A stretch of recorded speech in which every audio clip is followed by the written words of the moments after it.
Under logoet Newswine kan man dele teksterne op i kategorier. Der er 3 forskellige kategorier, hvor den ene er den, som vi ser lige nu, hvor de står under og ved siden af hinanden, de forskellige artikler. Hvis man trykker på den ved siden af, så står de som en liste, hvor man alligevel stadig kan læse lidt om, hvad artiklen den handler om, og hvornår den blev skrevet, og hvor mange kommentarer der er.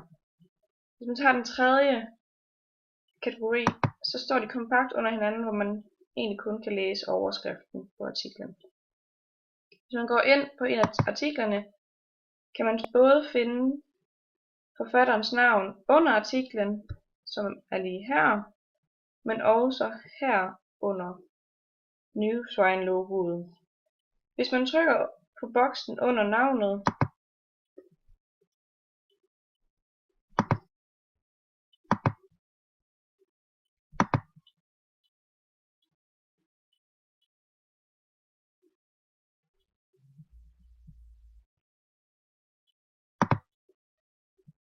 som jeg gør nu, så kan man se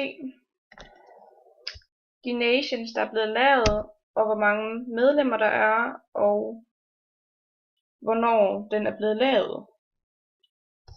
Ved nogle forfattere vil der være et logo ved siden af navnet, som egentlig ligner boksen under navnet, under forfatterens navn, hvor det så vil ligge ved siden af navnet, hvor der så vil være et personligt link, hvor man vil gå ind på et personligt link, som så fører videre til forfatterens Facebook-profil.